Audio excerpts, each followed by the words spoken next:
So corruption in Romania. So let's do one by one. What's the first one? Corruption. Go to corruption or driving. Corruption. So let's talk about, I said corruption is far more accessible in Eastern Europe. The reason I said that is because firstly, I live in Romania, which is a beautiful country full of beautiful people. I was living there and people often say to me, why do you live in a corrupt country? And my argument was, every country's corrupt. If you think America is not corrupt, you are living in a bubble. The world is corrupt. England's corrupt. They're all corrupt. The EU is corrupt. Russia's corrupt. Every country's corrupt. I would rather live in a corrupt country, considering that they're all corrupt, with corruption that's more accessible to myself, than in a country where they're going to pretend there's law and order unless you reach a certain level, and then you can access the corruption. I'll give you a very simple example. If you are, let's say, the husband of a senator, for example, and you DUI, let's just make this up, hypothetical. This would never happen. This would never happen. Course, because, yeah, for sure. You know, like this kind of stuff doesn't happen. The greatest country in the world. There's no way that husbands of senators don't drink. They don't just DUI. Well, let's imagine you did, right? In America, you get off with it scot-free. But if you're a single mother or you're a single parent and you're out there working a minimum wage job and you're trying your very, very hardest and you have kids to raise and you get a DUI, you're fucked. Now, I think it's kind of unfair that the corruption limit in a rich country, in this hypothetical super rich country, means that people at the absolute elite can do whatever they want and nobody else has access. I'll give you another example. Let's imagine you're in Serbia. Same scenario. You're a senator's husband and you get caught with a DUI. Of course, nothing's going to happen to you. But you're a normal person, you get caught with a DUI. Bro, I've had a hard day at work. I know I'm over the limit. I'm sorry. Here's $50. I'm sorry. I'm just going to drive straight home. All right, cool. Go home. Bam. Accessible corruption.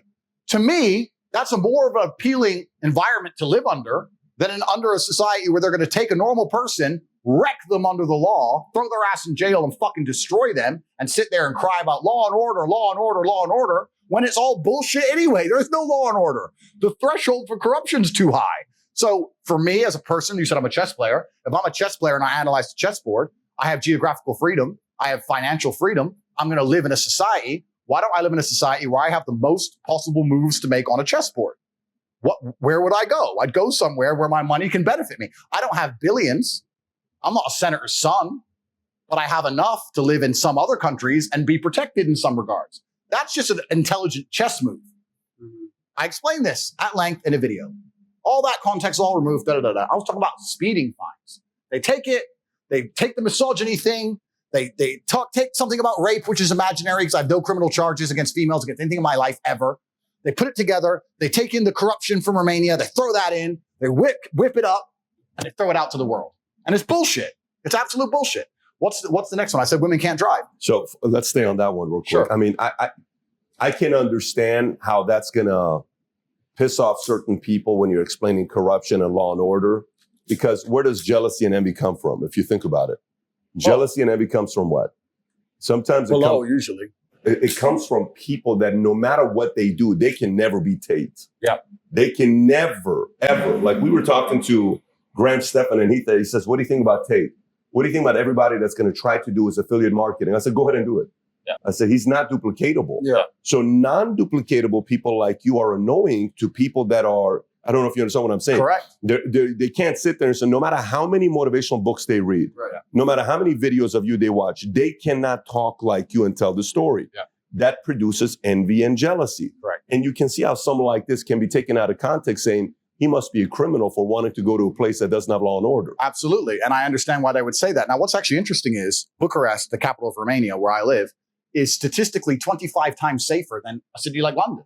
It's not even a dangerous place. It's the most Christian country on earth, 99.3% Christian in the last census. There's churches everywhere. It's highly religious. It's a very nice place.